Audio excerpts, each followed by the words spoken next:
Fala aí, oitavo ano, tudo bom?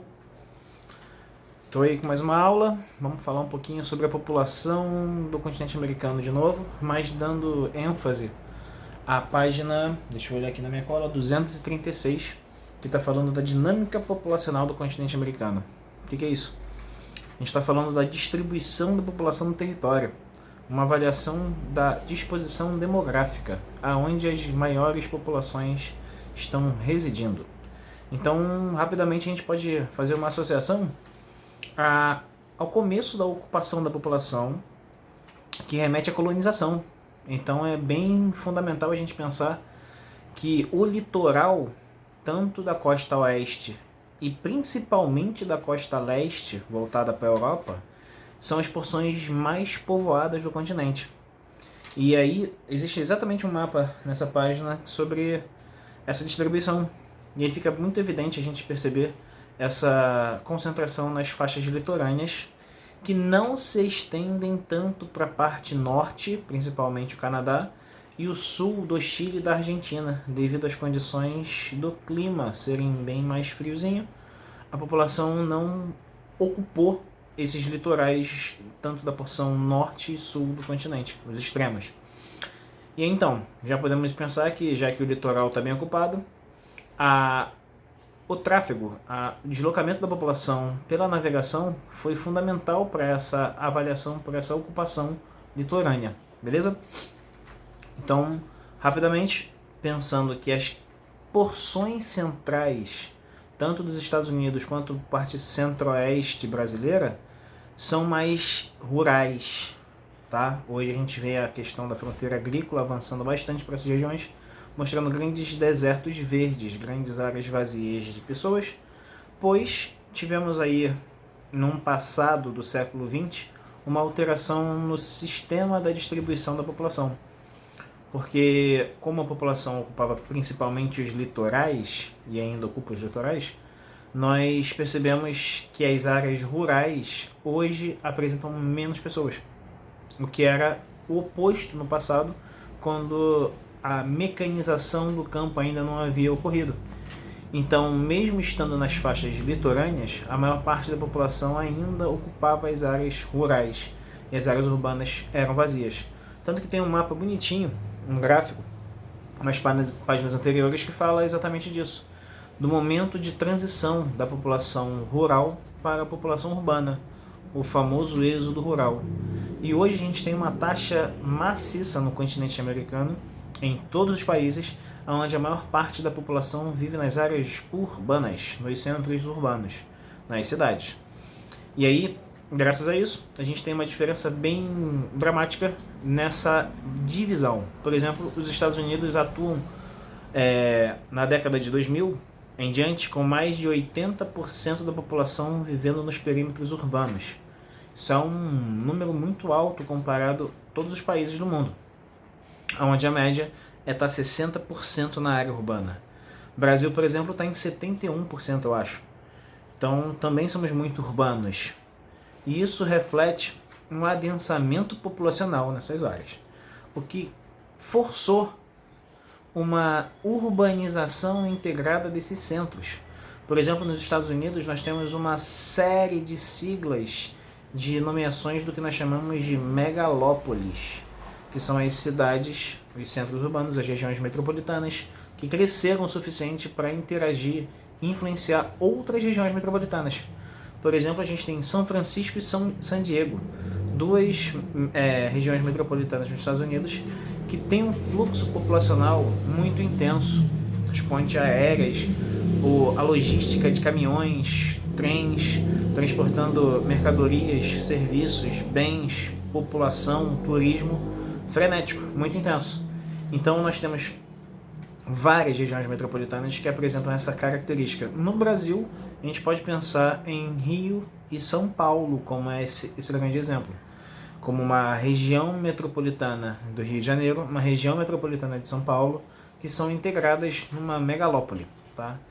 Então, pensa, se essas cidades cresceram pra caramba, significa que elas podem ter probleminhas, podem ter condições geradas pelo processo de urbanização porque não facilitam a qualidade de vida da população.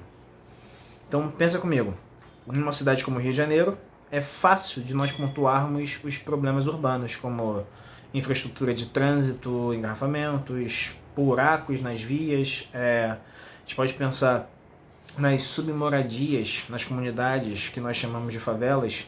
A gente tem um crescimento significativo desse tipo de moradia em áreas que não tiveram um planejamento urbano. E isso acontece no continente americano em diversos níveis. Alguns países isso é mais evidente, em outros é menos.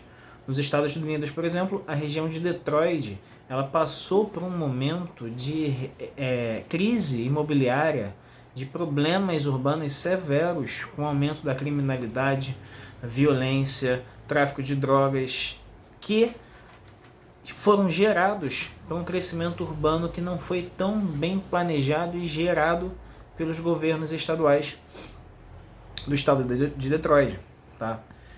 Isso é uma realidade de todo o continente? Não.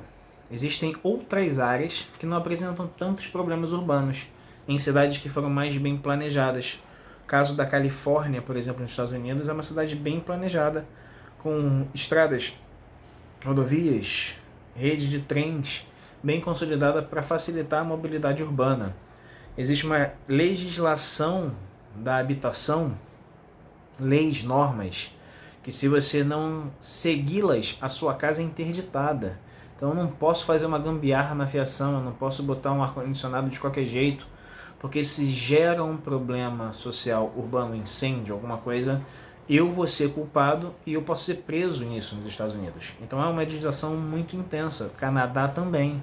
O México, não. Quando chega na América Latina, isso já muda de cenário. A gente vê uma facilidade no jeitinho para essas ocupações urbanas. Então vamos diferenciar algumas cidades no Brasil, por exemplo. Curitiba. Curitiba é uma cidade que tem um planejamento urbano interessante. As rodovias, as estradas que passam pela região urbana não são tão congestionadas porque tem opções. É uma cidade que nós apelidamos de asterístico. Ela cresce em círculos.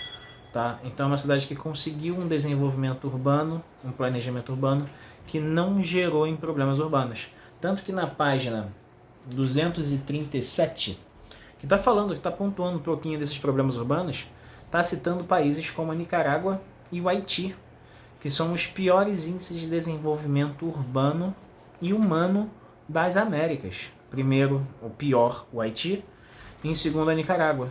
São países que não investiram numa qualidade de vida da população, que, atrelado às condições naturais de terremoto, de tufões, furacões, prejudica muito a ocupação da população. Beleza?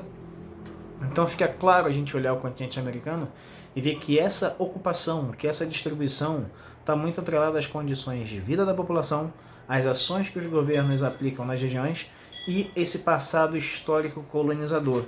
Beleza? Então um tema bem fácil, bem tranquilo, dá uma lidinha.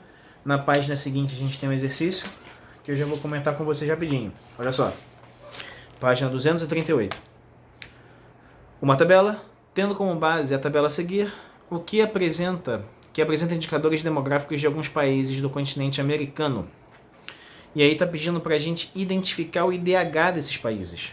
Está lá, Canadá, Estados Unidos, Chile, México, Brasil e Haiti. Compare que o Haiti está em 498. Como é que a gente lê o IDH? O IDH parte de 0 até 1.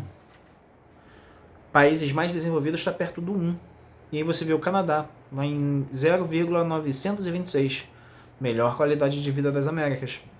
Compare que tem 3 colunas até chegar à população, que é a quarta coluna. Primeira coluna, depois do IDH de 2017, que é a segunda coluna, tá, taxa de natalidade por 1.000 habitantes, taxa de mortalidade e expectativa de vida. Isso é basicamente o que o IDH avalia. Só falta aí analfabetismo. São os 4 elementos avaliados pelo IDH.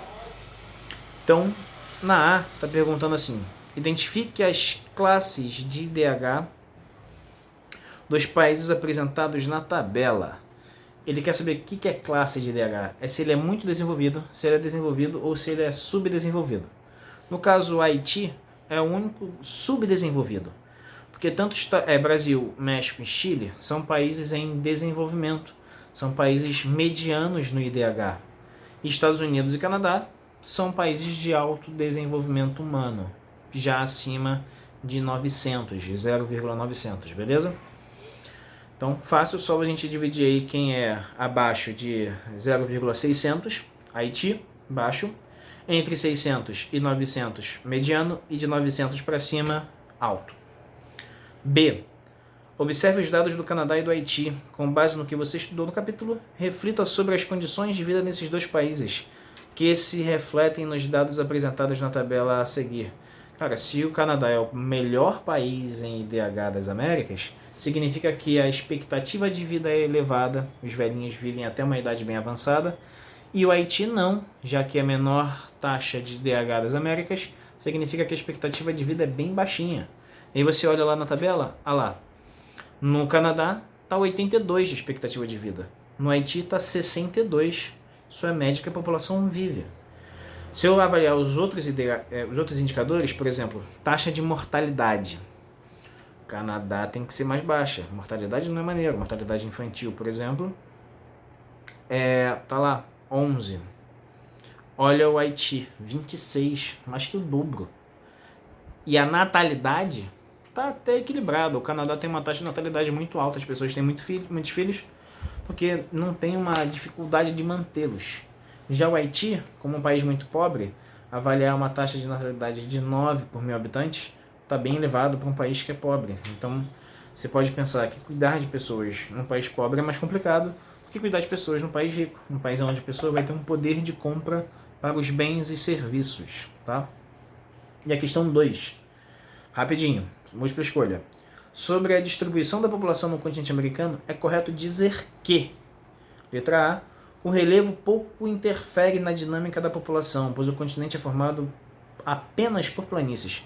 Galera, eu sempre falo isso para vocês, quando uma questão, uma alternativa engloba tudo, tá lá, apenas por planícies, tu já bota um pé atrás. Quer dizer que não tem montanha, quer dizer que não tem planalto, só tem planície no continente? Obviamente isso está errado, tá? E com certeza interfere. Eu não vou ver uma grande concentração populacional no alto de uma montanha. Normalmente as pessoas, as zonas urbanas, elas se desenvolvem em áreas mais planas possíveis. B. A maior parte está concentrada nas porções que ficam no extremo norte e sul do continente. Pô, eu falei ainda há pouco. Lógico que não. São as partes mais frias. O norte do Canadá, no Nunavut, por exemplo, é um território que tem invernos aí que chega a menos 30, menos 35. Então não é muito maneiro de desenvolver uma grande zona urbana. Vai depender de muita energia no inverno para aquecer todo mundo, tá? Então são áreas vazias, tanto o extremo norte do Canadá, e a Terra do Fogo no sul da América do Sul. C. Grande parte da população está concentrada nas áreas próximas ao litoral, beleza? Tanto na costa oeste quanto na costa leste. Certinho, é a C, com certeza. Não tem que discutir. A maior parte da concentração da população, sim, está nas áreas litorâneas, devido àquele passado colonizador de navios que a gente começou falando no vídeo aqui. Vamos ver o que está errado nas outras. Apenas o clima, olha aí, de novo, apenas, só o clima, né? Só o clima determina os vazios demográficos no continente, especialmente nas áreas próximas à linha do Equador. Quer dizer que na linha do Equador tem um clima muito ruim que as pessoas não vivem? Pô, ruim para viver nas áreas muito frias, onde depende de muita energia, tá? E a última, E. Entre as áreas de maior concentração, destaca-se a porção oeste do continente. Tá, ele esqueceu da leste. As duas, tanto oeste quanto leste, tem uma grande população ocupando as áreas, beleza? Então, deu para matar aí uma paginazinha de exercício e fechar um capítulo. No próximo vídeo a gente inicia aí os aspectos econômicos. Vamos falar das atividades, principalmente dos países onde elas têm mais expressividade, como Estados Unidos, Canadá, México e Brasil, beleza? Cuidem-se. Tchau, tchau, galerinha.